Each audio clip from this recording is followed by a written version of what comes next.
This is assignment 15.4. So athlete number 1 is Ross Barkley. His sport is football, his position is central midfield, and he's at an elite level. His injury is a hamstring tear, that's grade 2.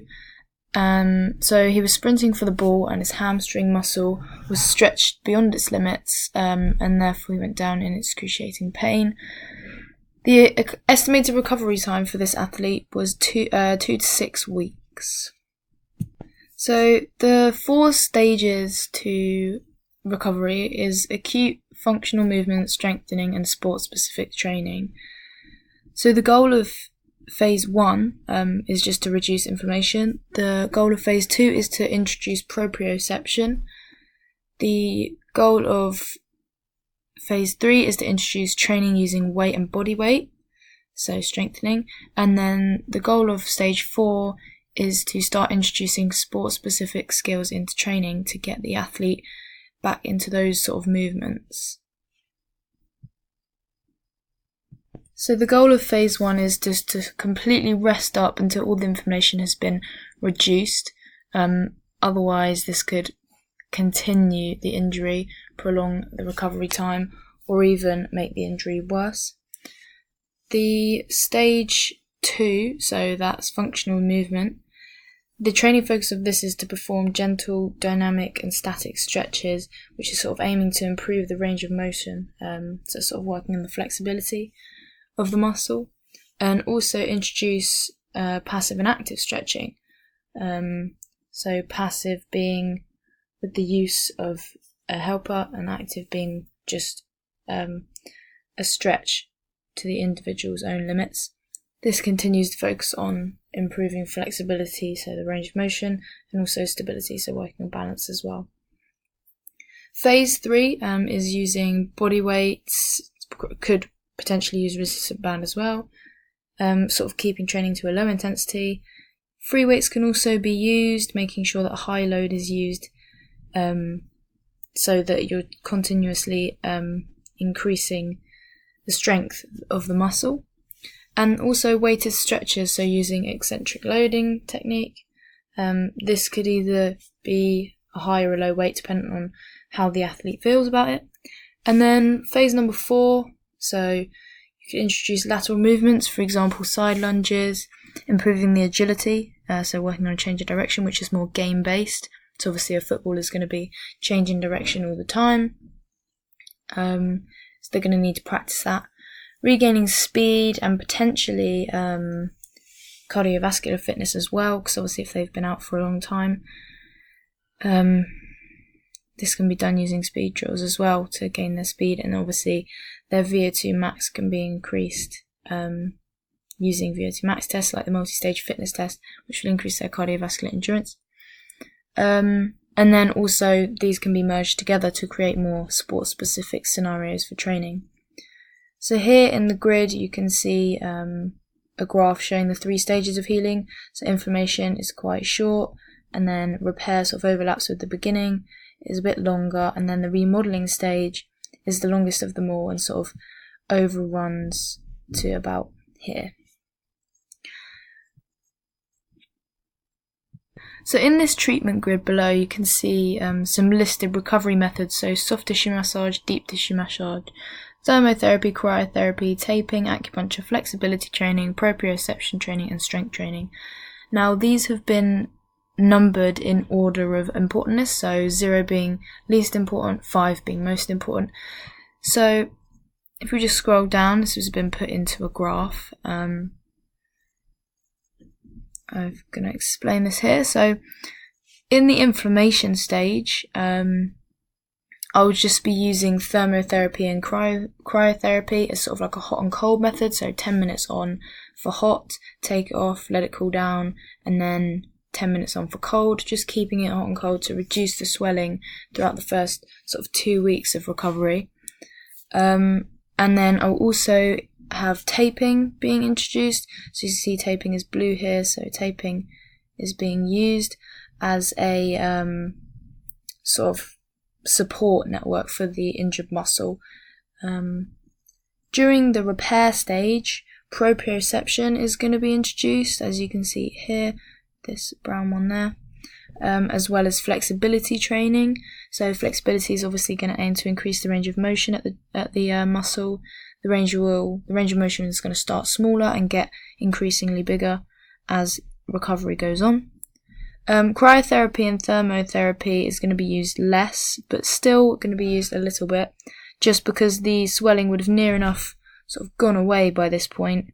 But it's still important to heat the muscle to keep it relaxed and then cold it to contract, just to keep the muscle ticking over. Taping is still being used as a treatment method for support, of course, and as the athlete begins to sort of repair the muscle, strength training is obviously going to be introduced to improve the strength of muscle, because if it's been resting for 2 weeks, the strength's going to have decreased, so we want to get that back up as quickly as possible. Soft tissue massages are going to be introduced slowly and gradually. These relax the muscle by relieving tension and can reduce the healing times. That's why I've chosen those. And yes, so now onto the remodeling stage. So soft tissue massages is obviously continued, and strength training is continued as well, but the weight is going to be increased to build up the strength to sort of what it was prior to the injury.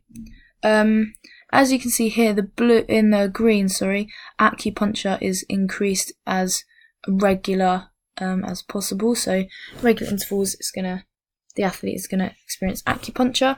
So acupuncture relieves stress from the injured area, so in this case the hamstring, and therefore can reduce the healing time. Also, as you can see, sort of almost in the same sort of way, is deep tissue massages, just the orange line. So that's gradually getting more and more important.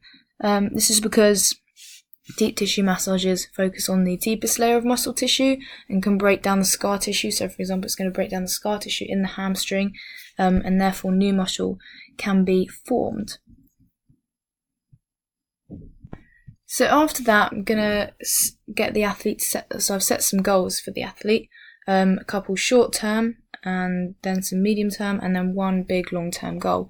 The short-term goals include coming to terms with the injury, sort of getting over those stages of grief, coming to terms with it and accepting that you're injured and that you must get past it and recover from it. Also, starting a journal. This could help the athlete to write down their thoughts and feelings, maybe keep their mind off of the injury when they do get maybe a bit distressed by it.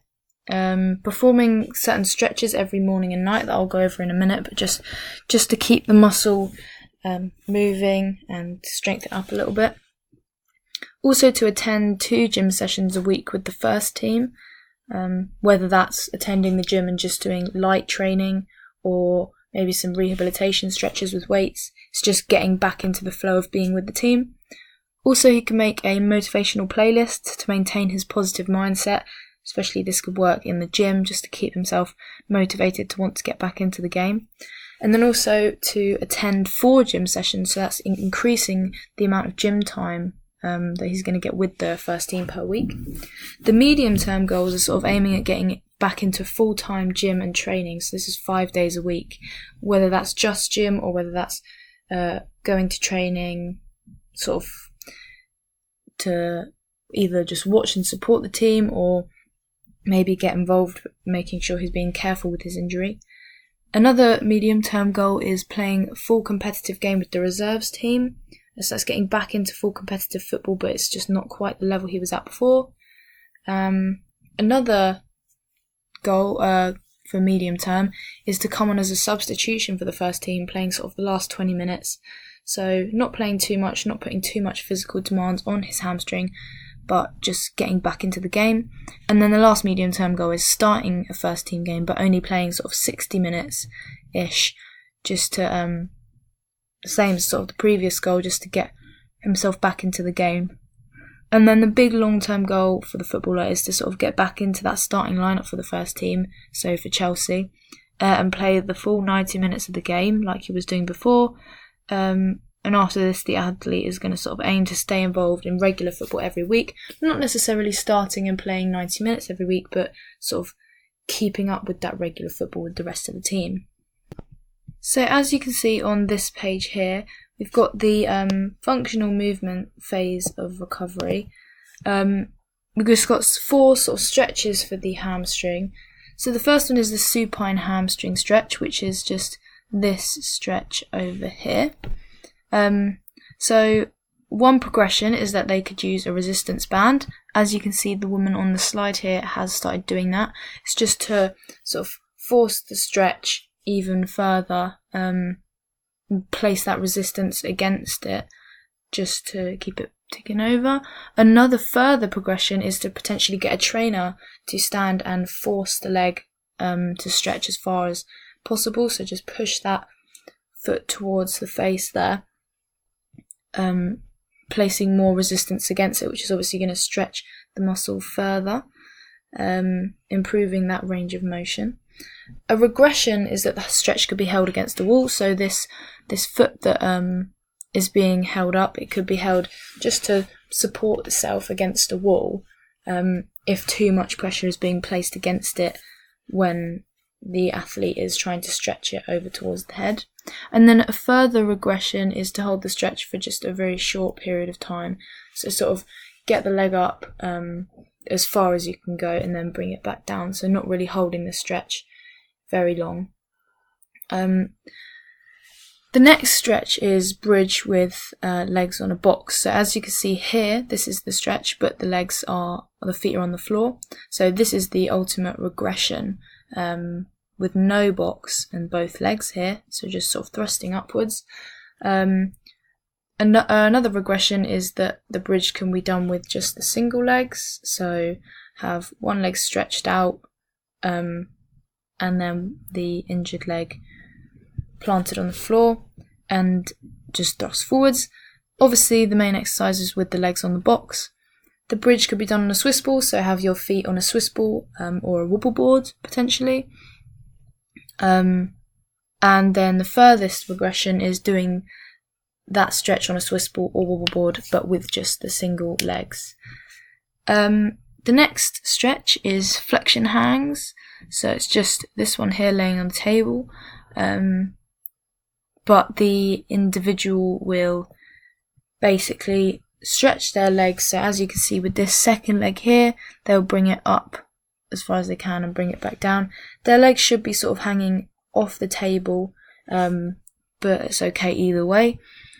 So a regression is to only flex the leg. As you can see, the woman's flexed it sort of over 90 degrees. A regression is to flex it sort of only about 45 degrees, just so they're not putting too much pressure on the muscle to stretch. They don't want to stretch it too much and make the injury worse.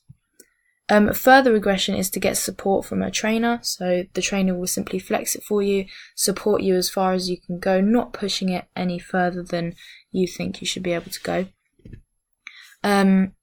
A progression is to get a trainer to, rather than support, but place resistance against it. This could also be done by using a resistant band. You could put the resistant band round the 2 ankles and then pull against the other one. And then another progression is to put ankle weights on. As you can see, this woman in the photo has ankle weights on, so that could be done just to place a bit of weight on the leg, so the muscle has to carry even more weight rather than just the weight of the leg. The final stretch is Nordic hamstring curls, which is this one here. So the regression is to increase the assistance that comes from the trainer. So as you can see in this photo, the trainer is helping by just holding the ankles in place, because if he wasn't, the ankles would fly up and the stretch wouldn't work. A progression would be to decrease the level of assistance from the trainer, as this would require more control by the core as well as the hamstrings. And then a further progression is to increase the range of movement completed until they fall forwards. So the woman would be even lower before she was to just fall flat to the floor. All of these exercises will be done 8 times with a 20-second rest in between each set, and there'll be 3 sets to do. So this is just keeping the exercises at sort of low intensity and low duration, with plenty of rest in between, so the muscle isn't overworked during the exercises.